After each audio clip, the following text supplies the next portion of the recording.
berikan tepuk tangan yang luar biasa bagi nama Tuhan. Tuhan Yesus berkati, silakan duduk kembali. Shalom. Haleluya, apa kabarnya? Luar biasa, amin. Haleluya. Ya, saya bersuka cita hari ini masih dikasih kesempatan Tuhan untuk boleh kita sama-sama dengarkan firman Tuhan, dan terlebih dipercaya Tuhan untuk bagikan firman Tuhan. Amin. Beberapa hari ini, kemarin saya melihat, atau tadi pagi ya, ada sebuah kisah yang viral bahwa hidup ini ada singkat. Ada seorang wanita, mungkin kebangsaan Afrika atau Nigeria, saya kurang tahu. Tiba-tiba sementara ketawa, dalam beberapa menit kemudian meninggal. Tidak ada yang pernah bisa sangka, atau tidak ada yang tahu kapan batas hidup kita. Amin. Tapi kalau hari ini Bapak Ibu Saudara masih dikasih kesempatan untuk kita bisa ada di sini dan kita menyembah Tuhan bersama-sama, ini semua karena anugerah Tuhan. Amin. Katakan terima kasih Tuhan. Nah, berikan tepuk tangan yang luar biasa buat Tuhan Yesus Kristus. Nah, hari ini kita akan belajar sama-sama. Tema Mesbah Doa ini adalah Aku percaya maka aku kuat. Nah, saudaraku ini kasih Tuhan, orang percaya itu hidupnya oleh karena janji Tuhan. Ya, saya ulangi ya. Orang percaya itu hidupnya karena janji Tuhan. Amin. Kita itu hidup karena janji Tuhan. Ya, apa yang dijanjikan Tuhan itulah kehidupan kita. Amin. Nah, namun jujur, kalau kita boleh berkata bahwa hidup dalam janji Tuhan itu butuh proses. Ya, misalnya dulu ketika saya belum masuk ke Pontianak, Tuhan nyatakan sesuatu buat hidup saya. Aku akan menaruh engkau di sebuah etalase, gitu kata Tuhan buat saya. Wah, saya jalani itu dengan pergumulan yang berat. Saya dikirim ke Ngabang, saya pelayanan di sana bukan mudah, enggak seperti mimpi saya, enggak seperti apa yang saya katakan, karena proses ternyata. Dan apa yang terjadi, saudaraku, dalam proses itu saya menyadari bahwa seperti saudara juga menunggu janji Tuhan, proses ini adalah proses yang tidak mudah. Amin. Saya bisa flashback kembali tahun 2003, saya masuk ke Kalbar. Sampai di sini, bayangan saya itu begitu turun dari pelabuhan, di sini kotanya. Gitu saya pikir begitu. Oh, ternyata saya nggak langsung di Pontianak, saya ditaruh di satu kota, namanya Kota Ngabang. Waktu saya tanya sama orang yang mengutus saya, gereja yang mengutus saya tanya, alamatnya di mana? Nggak ada, masih jalan tikus. Tapi saya belajar ikuti kehendak Tuhan. Begitu turun, sudah tahu, turun dari kapal itu, tas saya sudah ada yang membawa. Ada seorang ibu, orang Madura, dia bawa tas saya, naik ke sebuah bis, dan dia berkata kepada kernetnya, tolong bapak ini turun di Ngabang ya. Sudah bisa bayangin, saya nggak pernah tahu Kalbar, ada seorang ibu-ibu yang repot-repot, yang ngangkutin tas saya. Sampai di bis, tolong ya, bapak ini turunkan di Ngabang.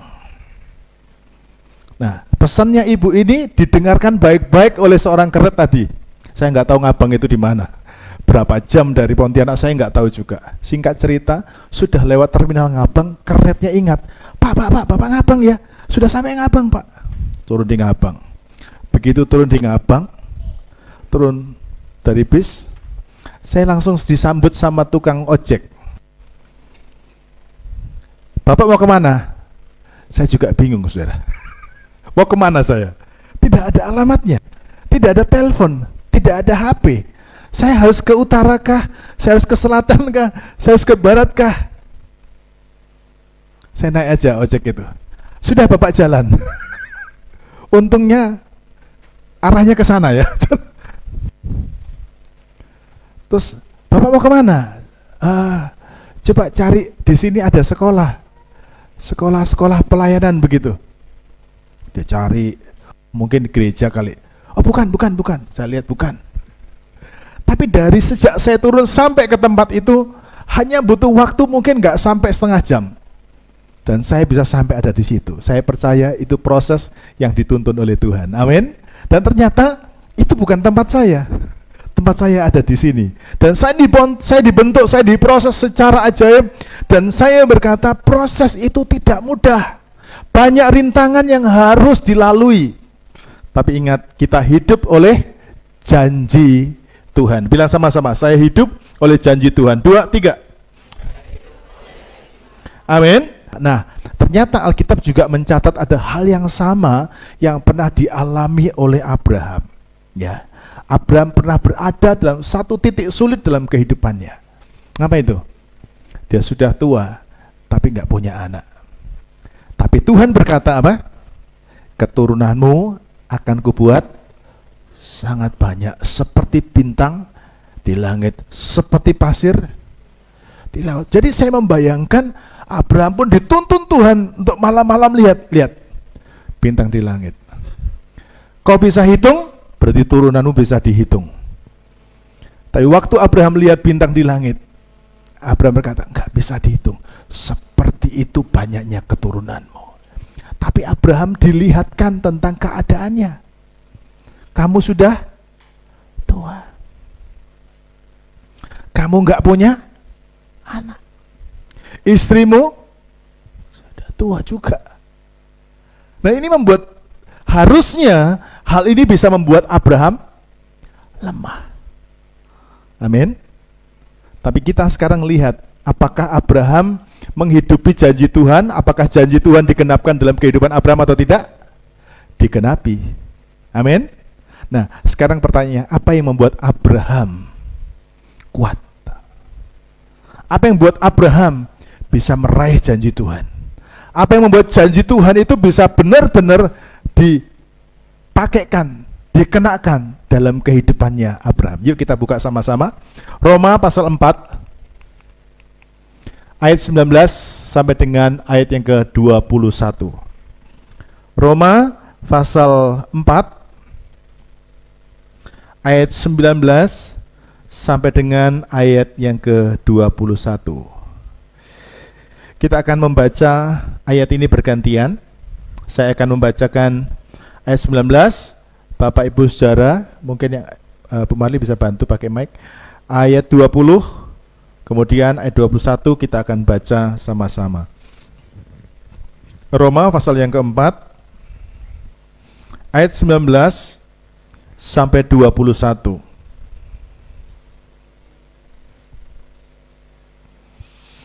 Imannya tidak menjadi lemah walaupun ia mengetahui bahwa tubuhnya sangat lemah karena usianya telah kira-kira 100 tahun dan bahwa rahim Sarah telah tertutup. 20. Tetapi terhadap janji Allah ia tidak bimbang karena ketidakpercayaannya, malah ia diperkuat dalam imannya dan ia memuliakan Allah. Sama-sama. Dengan penuh keyakinan bahwa Allah berkuasa untuk melaksanakan apa yang telah Ia janjikan. Dua-dua. Karena hal itu diperhitungkan kepadanya sebagai kebenaran. Ya, saudara, kalau baca ayat ini, tentu saudara akan bisa mengerti tentang alasan mengapa janji Tuhan itu digenapkan dalam hidup saudara. Nah, sebelum saya akan bahas tentang kehidupan Abraham, saya kepingin saudara sekarang mulai berpikir tentang apa janji Tuhan sama saudara. Nah, anak Tuhan itu harus secara pribadi dapat janji dulu. Makanya saudara, kita perlu bangun persekutuan dengan Tuhan. Kita harus berdoa, kita harus baca firman, sampai firman Tuhan itu bicara pribadi buat kita. Amin. Kalau firman Tuhan sudah ngomong sama kita dengan bahasanya Tuhan untuk kita, maka kita akan ikut Tuhan berdasarkan janji itu. Ya, ngapain saudara ikut Tuhan? Untuk apa saudara ikut Tuhan? Dan apa janji Tuhan buat hidup saudara? Ya, jelas ketika Tuhan tempatkan saya di kota ini, awalnya saya nggak tahu. Sampai suatu ketika saya berdoa kepada Tuhan dan Tuhan kasih sebuah jawaban. Yang pertama, dia berkata begini, kota ini adalah tanah perjanjianmu. Aku sudah tempatkan kamu di kota ini kota ini sebelum kamu ada di perut ibumu. Itu firman Tuhan buat saya. Jadi saya bayangkan seperti bangsa Israel masuk ke tanah perjanjian, tanah Kanaan. Wah, saya bayangkan, saya mulai cari di tanah Kanaan ada apa aja. Wah, di situ saya ingat ada seorang bapak namanya Kaleb. Dia umurnya sudah 80 sekian tahun.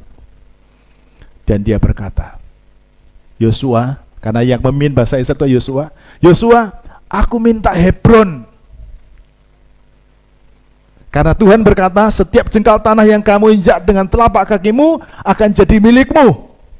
Lalu Yosua berkata, oke, silakan, asal kamu berani mengalahkan orang-orang yang ada di situ, jadi milikmu.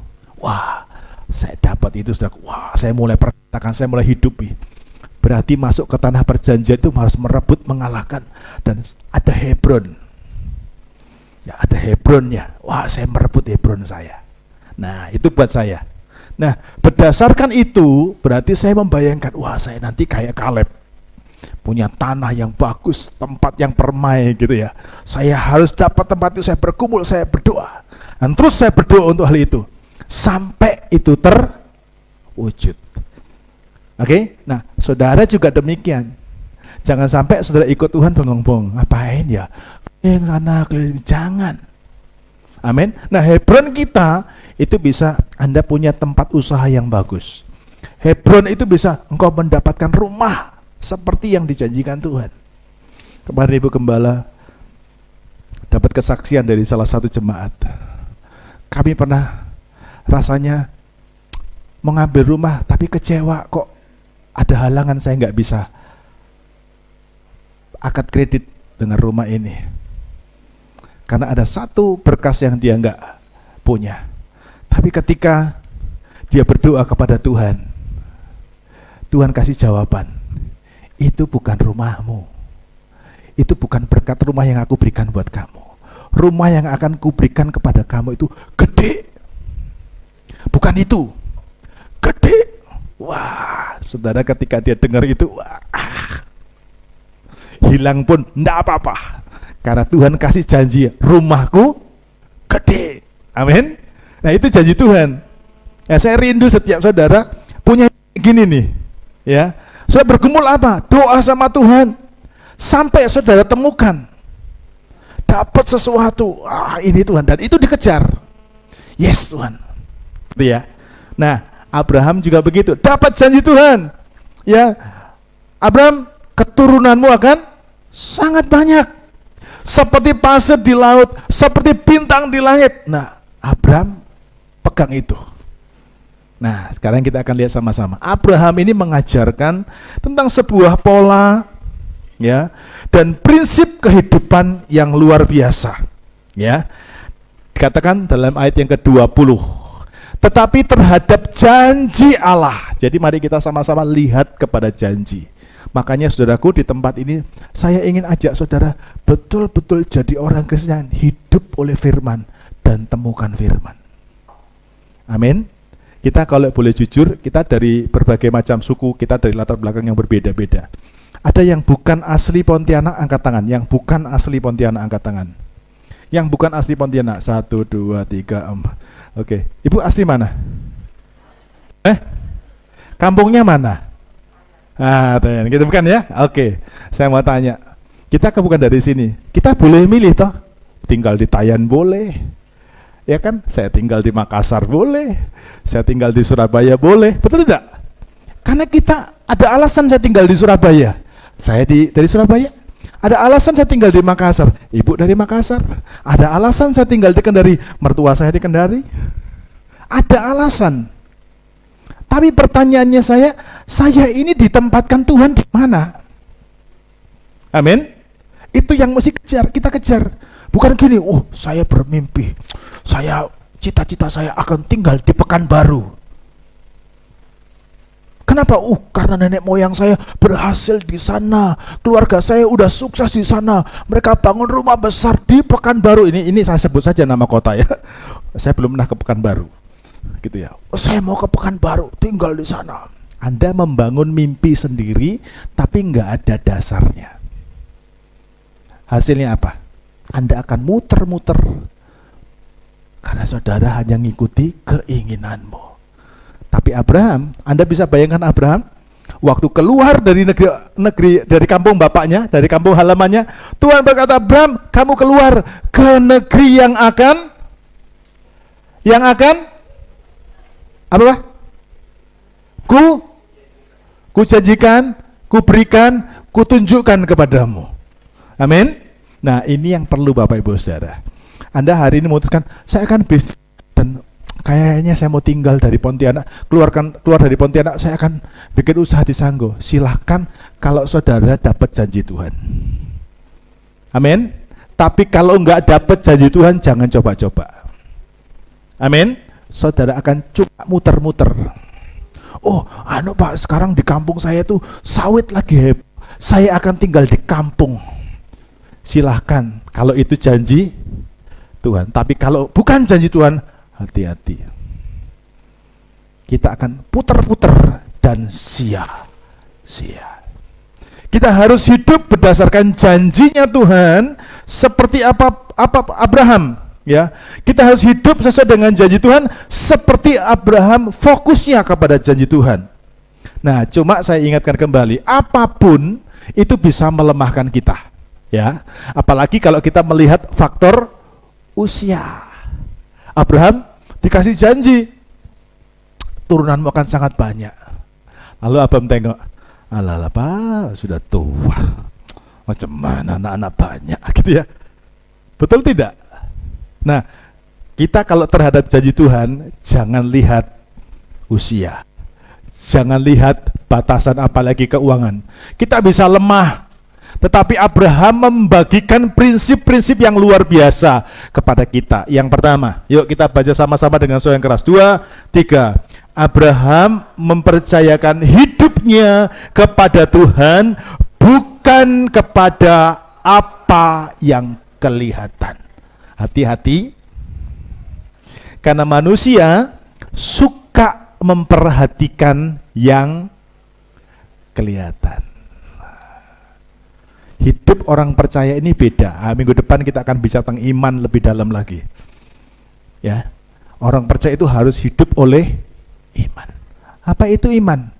Percaya walaupun tidak lihat. Orang dunia bilang apa? Bego. Betul tidak? Ya, saudara mempercayai sesuatu yang nggak kelihatan? Orang dunia bilang apa? Bodoh. Tapi Tuhan berkata itulah iman. Iman adalah mempercayai apa yang tidak kelihatan. Nah, Abraham itu belajar mengatur hidupnya, mempercayakan hidupnya itu kepada Tuhan yang tidak kelihatan. Ya, dan bukan mempercayakan kepada apa yang kelihatan. Alkitab berkata, yang kelihatan itu sementara. Pernah nggak Bapak Ibu suatu saat melihat wajah di cermin sendirian? Maaf ya, mungkin itu namanya orang kurang kerjaan, enggak, tapi jujur ya. Saya pernah enggak memperhatikan wajahmu sendiri di cermin? Pernah? Pernah. Terus apa yang saudara perhatikan ketika lihat wajahmu di cermin? Kita mulai mikir ya, alamak, sisa-sisa kejayaan masa lampau enggak ada lagi. Ya, wah, dulu saya tuh jujur kadang-kadang saya perhatikan wajah saya, rambut saya. Saya masih ingat itu tahun berapa itu, 80-an ya. Itu ada film namanya Top Gun. Bintang filmnya Tom Cruise. Wah, itu rambutnya. Wah, rambut saya kalau ditarik, dulu rambut saya itu kalau ditarik itu bisa begini-begini. Sekarang mau ditarik nggak ada isinya, saudara. Ya. Kadang-kadang kalau saya habis ibadah, saya perhatikan foto. Wah, fotografer kalau moto, dia enggak fokus rambut, dia fokus wajah. Tapi yang kelihatan rambut saya mulai sula semua, saudara. Ya, saya sudah 3 minggu ini menjalani terapi rambut. Karena setiap kali gunting rambut itu Bu Magda bilang nih, digunting kah? Agak tersinggung saya ditanya. Om, atasnya digunting kah katanya. Saya pegang, enggak usah lah. Dia pun kalau ya yang digunting apanya juga katanya. Ya, karena sudah tidak ada, ya. Setelah aku perhatikan, siapa yang sangka rambut yang ini dulu tebal, sekarang kita lagi berjuang buatnya tebal kembali. Halo, dulu Bapak Ibu dengan membangun, wajah saya dulu biarpun nggak pakai make up itu cantik, kencang. Sekarang itu baretnya di mana-mana. Iya kan? Mulailah tanda-tanda penuaan. Saya kalau malam itu tidur paling terakhir. Saya perhatikan isi saya. Dan saya lihat wajah dia nyenyak sekali kalau tidur. Sampai saya perhatikan pun dia nggak tahu. Sementara saya perhatikan nih, ya Tuhan, ini wajah yang membuat saya jatuh cinta beberapa tahun yang lalu. Sekarang hilang semuanya. Serius, kecantikannya udah hilang, bener hilang. Nggak kayak dulu lagi. Dulu tuh kenceng, cantik, senyumnya tuh mempesona kayak Osin. Tapi sekarang hilang. Dengarkan ini, kalau saudara itu memperhatikan yang kelihatan, perhatikan, sementara. Ada orang yang digerakkan Tuhan mungkin membackup saudara. Dia support saudara, dia dukung saudara, memperhatikan saudara, mengasihi saudara. Ingat, itu sementara. Amin. Amin. Ada orang yang mungkin, tiba-tiba baik dengan saudara, tiba-tiba mengasihi saudara, tiba-tiba membimbing saudara. Saudara ingat-ingat, jangan fokus kepada dia, karena dia juga sementara. Tapi mari kita fokus dan percayakan hidupmu kepada Tuhan yang kekal, yang tidak akan pernah berubah. Amin. Orang yang mengasihi saudara itu hari ini mengasihi saudara, belum tentu besok dia tetap mengasihi saudara. Karena manusia bisa berubah. Siapa yang tidak berubah? Tuhan cintanya nggak berubah. Nah, saya sharing sedikit. Tahun 2010 ketika saya mulai dibawa Tuhan untuk membawa pelayanan ini kepada sesuatu yang baru, tiba-tiba Tuhan berbicara kepada saya pagi-pagi ketika saya lagi doa pagi. Ada dua orang yang harus saya temui. Yang satu ini ada seorang hamba Tuhan organisasi lain. Saya harus ngasih tahu dia supaya dia bertobat. Saya takut, saudaraku, macam mana? Tapi hari itu saya harus memutuskan untuk bicara. Tapi yang kedua, saya harus bicara tentang kepada bapak rohani saya. Nah, ini yang sulit. Siapa saya ini ngomong sama bapak rohani saya yang levelnya sudah tingkat dewa itu? Tapi saya memberanikan diri karena saya belajar taat. Saya SMS, "Shalom Om, saya minta waktunya. Saya mau bicara, menyampaikan apa yang Tuhan taruh di hati saya." Enggak dijawab, saudara. Hari itu, rupanya beberapa hari kemudian, dia jawab saya, "Oke, Om tunggu kamu di Semarang, tanggal 6 Mei 2010. Oke. Weh. Terus dia balas, "Maaf Om terlambat, balas karena Om baru pulang dari Korea." Oke, saya bertemu. Dan ketika saya sampaikan semua yang saya beritakan, semua, dia cuma bilang begini sama saya, "Sebelum kamu datang, aku sudah tahu ada sesuatu yang Tuhan mau taruh dalam hatimu dan harus diperkatakan." Lalu dia mulai cerita sama saya, dia mulai ceritakan pengalaman hidupnya.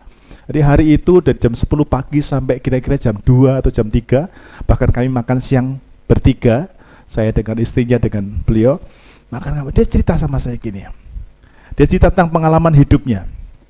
"Om dulu kerja, karena untuk pelayanan tidak ada untuk dimakan. Sampai suatu ketika, di tempat pelayanan kami," dia bilang, "itu mulai dikirimkan orang yang cukup berada secara ekonomi, sehingga dia bisa menopang pelayanan dan akhirnya kami hidup. Sejak itu, kami merasa, ini jemaat sudah lumayan mendukung kami. Saya keluar dari tempat kerja. Begitu saya keluar dari tempat kerja, orang itu pindah. Orang itu pindah. Begitu orang itu pindah, waduh, macam mana ini gitu kan. Lalu saya ingat bagian ini. Dan beliau berkata, ingat, fokus kita itu bukan pada apa yang kelihatan, tapi fokuslah kepada Tuhan yang tidak kelihatan. Amin. Orang itu bisa datang karena siapa? Karena Tuhan. Kalau orang itu pergi, percayalah Tuhan akan kirimkan orang lain untuk datang di tempatmu. Katakan amin. Berikan tepuk tangan dulu buat Tuhan Yesus yang dahsyat. Jadi fokusmu jangan ada hanya kepada satu orang atau sesuatu yang kelihatan. Fokuslah kepada Tuhan yang nggak kelihatan. Amin. Fokus kepada Dia yang tidak kelihatan. Karena yang tidak kelihatan itu sanggup untuk mengirimkan orang-orang yang bisa engkau lihat. Sekarang Dia tinggalkan saudara. Kalau engkau nggak fokus sama Dia, engkau nggak akan terganggu hati saudara. Amin. Tidak akan terganggu perasaanmu, bahkan keuanganmu tidak akan pernah terganggu dengan satu orang ini. Amin. Satu pergi, Tuhan bisa kirimkan orang lain datang. Katakan amin. Asalkan fokusmu bukan kepada yang kelihatan. Makanya saya tuliskan, awas, apa yang Anda lihat itu bisa melemahkan imanmu kepada Tuhan. Jadi jangan fokus kepada yang kelihatan. Amin. Saya melihat dalam pelayanan, pernah satu ketika saya bergumul, ya. Tidak banyak orang yang tahu ketika saya menangis sama Tuhan, ketika saya harus melepas Daud dan Yulia jadi gembala di kayu ara. Kalau orang berpikir, wah saya ini, Pak Daud sama Yulia ini kayaknya lagi dibuang. Bukan. Saya ini gembala, saya ini pemimpin. Pemimpin harus melahirkan. Pemimpin harus melahirkan pemimpin. Saya kehilangan sekali, saudaraku ya. Bayangin setiap hari Minggu Pak Daud yang tam. Saya sudah duduk manis, enak kan?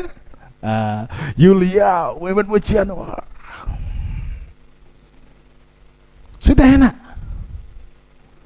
Tiba-tiba Tuhan berfirman, Agustus terakhir kali kamu harus utus, karena tidak mungkin Daud sendirian pelayan ke sana, harus dengan istrinya berangkat. Saya nangis dan saya bilang sama ibu gembala, ibu gembala, ajak saya lihat.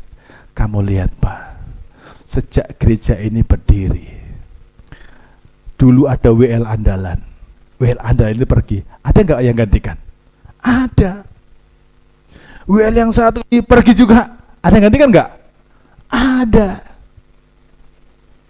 Jadi jangan fokus sama satu orang, tapi fokus sama Tuhan. Ternyata khotbah saya hari ini. Amin. Nah, jadi Bapak Ibu Saudaraku, saya percaya kalau saudara fokusmu kepada Tuhan, amin, bukan kepada seseorang, bukan kepada pendapatan. Kalau saudara bisnis mungkin jangan hanya fokus kepada satu, tapi fokus kepada Tuhan. Oh, aku lagi diberkati sisi ini, tapi jangan fokus saja ke situ. Fokusmu harus kepada Tuhan. Kalau di sini buntu, Tuhan bisa buka di tempat yang lain. Amin. Nah, kadang ada orang yang nggak bisa ke tempat lain, ke situ terus, begitu situ diputus, dia putus asa. Aduh. Ya, bisa nggak ke sana? Nggak bisa, karena hatinya sudah terlanjur ke situ. Sampai di sini kira-kira bisa ngerti? Bisa pahami? Mari belajar seperti Abraham.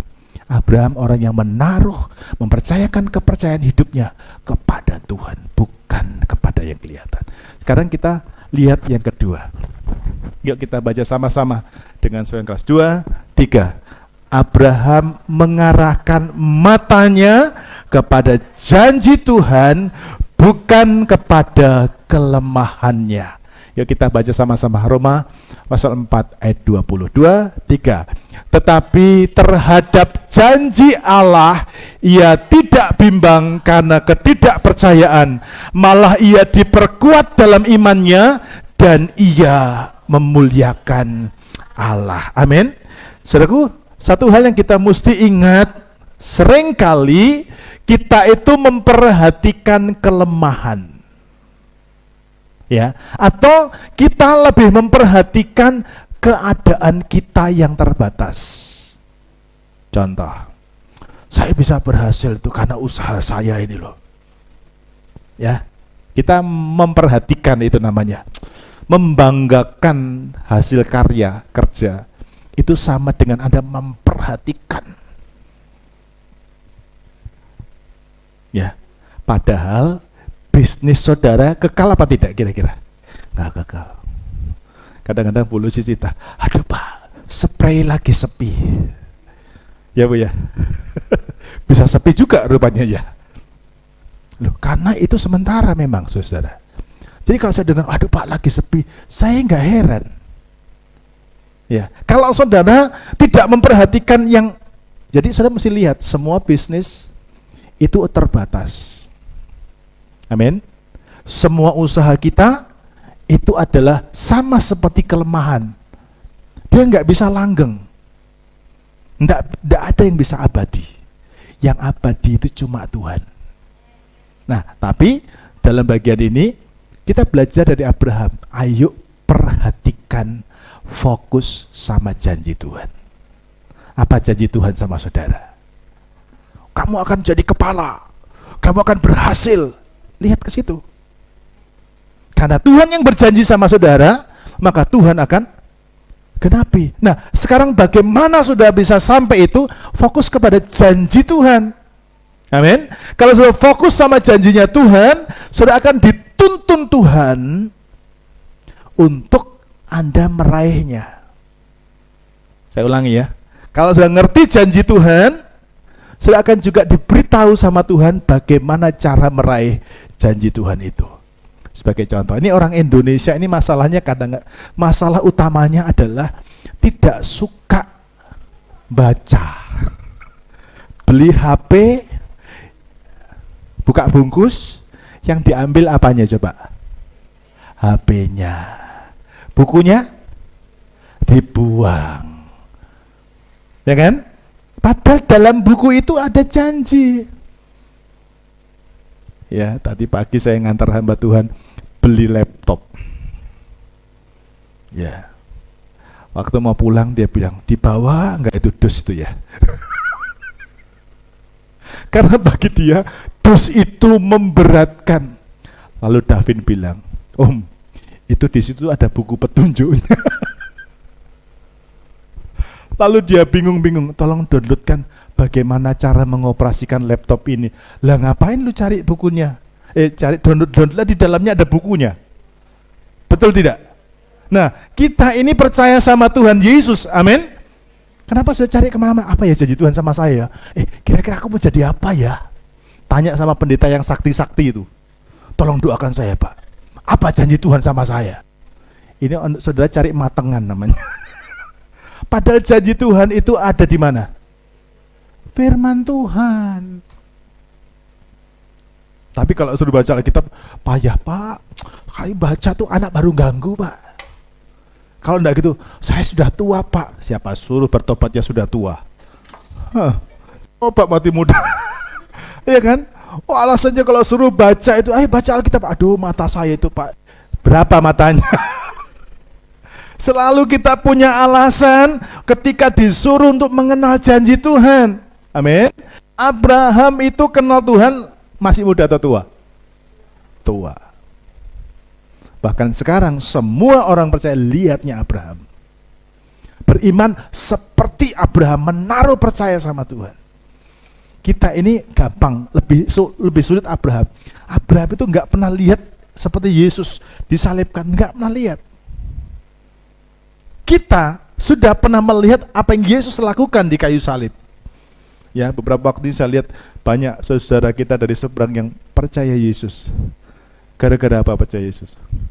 Dengar kesaksian YouTube. Makanya saya pesan sama saudara, kalau nonton YouTube ada diberkati, share.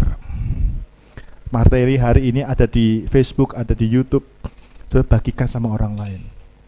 Ada seorang tidak sengaja dia putar YouTube. Bagus juga YouTube itu ya. Kita doakan terus YouTube jadi berkat. Dia muter, dia seorang selebgram ya, yang suka ngoceh-ngoceh di YouTube. Satu kali dia lagi kerja, dia dengerin, bukan dengerin lagu rohani, wong dia pakai gitu, dia nyanyi. Tiba-tiba kan YouTube ini kan bisa play all ya, langsung jalan otomatis gitu ya. Tiba-tiba dia dengar lagu rohani, ya, nyanyi lagu itu. Nah, setelah lagu itu dinyanyikan, tiba-tiba ada hamba Tuhan yang ngomong, hidup ini memang sulit, tapi bukan berarti tidak bisa dijalani. Yang kita hadapi ini sulit, tapi bukan berarti tidak bisa. Mari kita nyanyi sama-sama. Bapa, Kau setia. Nangis saudara. Kan gak ada sebut nama Yesusnya lagu itu. Nangis saudaraku. Hari itu dia belajar mengenal Tuhan. Gara-gara siapa? YouTube. Tuhan menjamah. Makanya saya percaya visi 3.000 jiwa itu pasti akan digenapi sama Tuhan. Makanya yuk kita sedang bangun channel. Bukan tujuan saya supaya saya subscribernya banyak, lalu nanti rekening. Enggak, saya enggak kepikir seperti itu. Yang saya pikir cuma satu, banyak jiwa diselamatkan. Saya punya istilahnya subscriber banyak, lalu duit masuk. Seandainya masuk bertriliun-triliun, nanti saya mati, saya tinggal. Amin. Tapi kalau ini bisa diberitakan kepada banyak orang, itu upah tidak akan pernah saya tinggal, akan saya temui dalam kerajaan sorga. Sama, saudara yang membagikan, Anda diberkati, sharekan. Jangan gengsi-gengsi, tinggal copy tempel. Ya kan? Salin tempel, tinggal tempel aja kok. Amin. Siapa tahu ketika Anda sedang membagikan ini, teman saudara tersentuh mendengar satu lagu, satu kata, satu firman Tuhan. Amin. Dan saya dengar itu, wih luar biasa ya. Dan dia lepaskan. Bayangin, selebgram saudara, berani melepas karena dia mengenal Yesus. Nah sekarang Bapak Ibu Saudara, anak saya bilang, tapi Pak nggak sedikit juga yang Kristen sekarang tinggalkan. Itu keputusan. Amin. Itu pilihan. Saudara juga bisa memilih menikmati janji Tuhan atau tidak. Itu pilihan di tangan saudara. Amin. Tinggal saling tempel. Kalau saudara mau ikut Tuhan, tidak mudah memang. Kita harus lewati proses. Tapi lihat Abraham. Dia tidak fokus kepada yang lemah.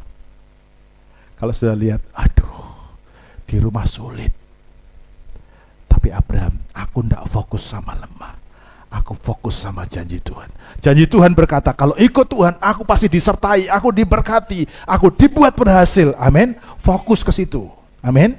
Nanti Tuhan akan tuntun saudara untuk berjalan bersama dengan Tuhan yang tak terbatas. Sekarang kita lihat yang ketiga. Yang ketiga, sama-sama dibaca. 2, 3. Abraham terus memperkuat imannya dalam meraih janji Tuhan. Nah, ada satu hal yang saudara dan saya harus ingat ini. Kita nggak bisa hanya cuma nunggu janji Tuhan. Nggak bisa. Tapi saudara harus memperkuat iman. Katakan sama-sama, saya harus memperkuat iman. Sekali lagi, 2, 3. Saya harus memperkuat iman. Jadi iman ini harus terus diperkuat. Ya, coba kita baca sama-sama ya. Roma 4 ayat 20 sampai 21. Sama-sama kita baca. 2, 3. Tetapi terhadap janji Allah, ia tidak bimbang karena ketidakpercayaan, malah ia diperkuat dalam imannya dan ia memuliakan Allah. 21, 22. Dengan penuh keyakinan bahwa Allah berkuasa untuk melaksanakan apa yang telah ia janjikan. Karena itu hal ini diperhitungkan kepadanya sebagai kebenaran. Saudara, Abraham itu kayak kita. Tiap hari ada tantangan, tiap hari ada godaan, tiap hari ada yang selalu melemahkan. Tidak serta-merta Abraham dijanji, Abraham janji keturunanmu akan sangat banyak. Tuhan janji begitu. Lalu besoknya, celing, sangat banyak. Itu sulapan. Ya. Tapi Abraham lihat proses. Jalani berapa tahun? 20. Berapa? Tahun. Baru 6 bulan diproses, aku enggak mau ke gereja lagi ya. Betul enggak? Kadang kita begitu ya. Tapi kita lihat Abraham. Abraham, Anda perhatikan, dia memperkuat imannya. Saudara harus memperkuat iman. Amin. Tuhan tolong kuatkan iman saya. Ya saudara yang menguatkan. Amin. Amin.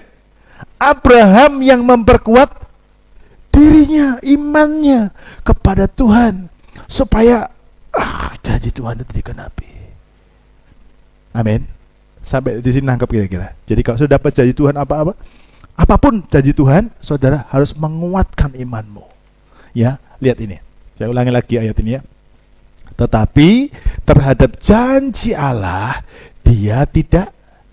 Nah, ini mesti yakinkan dulu bahwa pasti terjadi. Amin. Saya waktu mendoakan Ibu Betty lagi menangis dan berlinang air mata. Iya Bu ya. Dalam pergumulan yang berat itu saya bisa rasakan. Sulit. Tapi waktu beliau datang, di sini saya tuh tidak bisa ngomong gini. Tutup semua pintu. Gak bisa. Tuhan ngomong gini sama saya. Aku bisa buka jalan dari kesulitannya dia. Jadi hari itu cuma saya bilang begini, Tuhan, kalau bukan dari Tuhan, Tuhan tutup. Tapi kalau dari Tuhan, Tuhan buka. Daging saya bilang gini, gak ada uang, gak ada duit, mana bisa. Daging saya, sama dagingnya Bu Betty juga begitu. Ya Bu ya. Tapi Tuhan lain ngomongnya. Tapi itu kan baru berupa janji. Nah, bagaimana sampai janji itu menjadi terrealisasi? Nih, jangan bimbang. Sudah lihat pernyataannya, dibuka jalan, jangan tutup Tuhan. Loh, sudah ada jalan lo minta ditutup terus. Betul enggak? Nah, ini yang terjadi. Waktu orang-orangnya Abraham diberkati Tuhan, wah, orang lain mulai nutup sumurnya. Orang dunia itu suka nutup. Iblis itu suka nutup. Amin. Berkat saudara dari Tuhan selalu mau ditutup sama si jahat. Nah, si jahat enggak pakai dengan tanduknya, aku tutup. Dia pakai orang-orang di sekitarmu. Tapi mari kita lihat sama-sama apa yang dilakukan Abraham. Abraham tidak bimbang. Begitu sudah lihat itu, yes Tuhan, aku. Nah, itu membuat imannya Abraham bertambah kuat. Amin. Makanya jangan heran ketika Abraham dikasih Ishak, dia nggak happy sesaat. Malam itu ketika Ishak sudah mulai lahir, tumbuh besar lagi, seneng-senengnya dia niamang, wah, anak yang lahir di masa tua setelah penantian 100 tahun. Bayangin, lahir. Tuhan bilang, Abraham, aku minta anakmu. Tuhan tahu Abraham lagi jatuh cinta sama Ishak. Wah, ya betul tidak kan? Coba kalau saudara enggak pernah punya anak selama sekian tahun, pasti dikasih anak senangnya luar biasa, cintanya luar biasa. Gitu ya Bu Lucy ya? Pas ada contohnya. Wah, happy, senangnya luar biasa. Wah, semua dikasih. Jatuh cinta dia sama anak. Tuhan bilang, Abraham, ambil anakmu, korbankan di Gunung Moria. Apa yang dilakukan Abraham? Abraham tidak membantah. Abraham lakukan. Karena Abraham sudah belajar tidak bimbang terhadap janji Tuhan. Amin. Malah ia diperkuat dalam imannya. Jadi Bapak Ibu Saudaraku, kalau ada yang lemah, ada yang melemahkan saudara, jangan bimbang sama janji Tuhan. Lihat, perkuat iman. Enggak, Tuhan itu gak kayak gitu. Amin. Orang bilang, mana ada. Buktinya kau ikut Tuhan makin susah kan? Kau makin ikut Tuhan makin banyak masalah kan? Ya kan? Kita suka dilemahkan begitu. Tapi Abraham mengajar kita, jangan bimbang sama janji Tuhan. Ayat 21 kita baca. 2, 3. Dengan penuh keyakinan bahwa Allah berkuasa untuk melaksanakan apa yang telah Ia janjikan. Stop. Anda pegang ini baik-baik. Saya percaya Tuhan tak terbatas. Saya percaya Tuhan maha kuasa. Nah, lihat ini. Kalau saudara sudah dapat janji Tuhan, pegang janji Tuhan. Amin. Amin. Pegang janji Tuhan. Tuhan pasti akan genapi. Anda mesti lihat ini. Dengan penuh keyakinan. Dengan yakin. Jadi Abraham itu meyakinkan dirinya. Tuhan itu berkuasa melaksanakan apa yang dijanjikan. Saya kasih contoh dulu dalam kehidupan saya pribadi, supaya saudara bisa aplikasi dalam kehidupanmu. Amin. Nah, satu ketika Tuhan ngomong sama saya. Saya kalau ngomong gini, mungkin orang lain anggapnya kayak sok rohani ya. Tapi bagi saya, itu bukan sok rohani. Itu hal yang wajar. Karena Bapak ngomong sama anaknya. Yang sepakat bilang amin. Saudara, anaknya Bapak di sorga, harusnya Anda dengar Bapak ngomong apa. Nah, saudara, saya bilang sama saudara, ini live loh ya.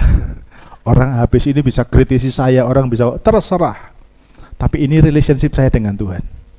Saya ini punya kebiasaan bekerja dengan komputer itu sambil tengkurap. Ya, sambil tengkurap. Isi saya di sebelah, saya lagi tengkurap kerja. Ini lagi kerja, saudara. Tiba-tiba ada suara yang isi saya nggak dengar. Jadi roh itu kerja aja sama roh. Suaranya kencang, kencang sekali ngomongnya. Kamu mau saya kasih mobil kok kamu diam-diam saja. Itu suara, saudara. Saya kalau ngomong gini kan orang yang dengar saya, nggak kenal saya, bisa ngomong, sok-sokan rohani dia. Kan gitu ya. Tapi nggak apa-apa. Manusia boleh berpikir apapun tentang saya. Tapi ini yang saya alami. Hari itu, malam itu, saya masih ingat itu malam, kita habis ibadah. Waktu itu kita ibadah perdana. Kita ngasih persembahan sulung waktu itu. Kita ngasih persembahan sulung. Dan itu bukan hari Minggu. Kalau tidak salah itu bersama dengan mesbah keluarga waktu itu. Hari Kamis kira-kira. Nah, semua jemaat memberikan persembahan. Hari itu persembahan sulung itu terkumpul kurang lebih 8 juta. Persembahan 8 juta. Saya dengan isi sudah komit. Ini kita, persembahan ini kita serahkan ke pembangunan. Terus malam itu habis ibadah selesai sempat pulang. Ya kurang lebih jam 9 malam, saya kerja di komputer, tiba-tiba suara berkata, aku mau kasih kamu mobil kok, kamu tenang-tenang aja. Suara itu ngomong. Lalu ya saya kayak, saudara bisa bayangkan ngomong, saya seperti ngomong sama orang yang nggak ada di situ. Itu saya langsung nunjuk ke pintu kamar saya, itu saya kepengen itu. Di situ ada mobil EPV yang saya sudah tempel di dinding saya berminggu-minggu, berbulan-bulan. Ya. Lalu suara itu nyaut lagi, emang kamu sudah tahu harganya berapa, kelebihannya apa, kekurangannya apa? Terdiam saya langsung searching di Google. Sungguh saya lakukan, saya searching di Google. Di situ terbuka semua. EPV itu bodinya tinggi, lebarnya kurang. Sehingga kalau belok, manuvernya nggak kencang saja bisa terbalik. Dan seterusnya. Singkat cerita, saudara. Saya potong saja ceritanya. Saya diberkati dengan sebuah mobil. Satu ketika, saya dikejar orang. Orang pakai mobil EPV di sebelah saya. Saya lagi jemput anak sekolah. Mobil saya berdampingan dengan mobil EPV, ini mobil saya Luxio. Tiba-tiba yang punya mobil ini keluar dari mobilnya dan turun. Ngomong gini sama saya, ngapain Bapak beli Luxio itu? Loh, orang ini nggak ada AIUEO, tahu-tahu ngapain? Ya suka-suka gue dong. Kan gitu, saudara ya? Enggak, Pak. Tapi hati saya itu lain hati itu. Saya sebenarnya kepengen beli EPV, Pak. Tapi saya dapat sesuatu, EPV ini gampang terbalik. Benar yang Bapak bilang. Lu ngapain Bapak beli EPV katanya? Dia beli EPV yang terbaru, yang terbagus, Arena, EPV Arena itu yang mewah punya, saudaraku ya. Bener Pak. Terus dia ngotot sama saya, kalau ada orang bilang EPV bagus, ini coba mobil EPV saya ngebut lah kalau kamu nggak jungkir balik katanya. Dia tidak begitu. Jadi saya pulang cerita sama istri saya, aku baru ngerti kenapa malam itu Tuhan kasih tahu sama saya, kenapa kamu beli EPV. Saya itu saking senangnya mobil itu, jadi fotonya Glenda waktu kecil, saya bikin album gede gitu kan, foto depan itu foto Glenda, belakangnya EPV.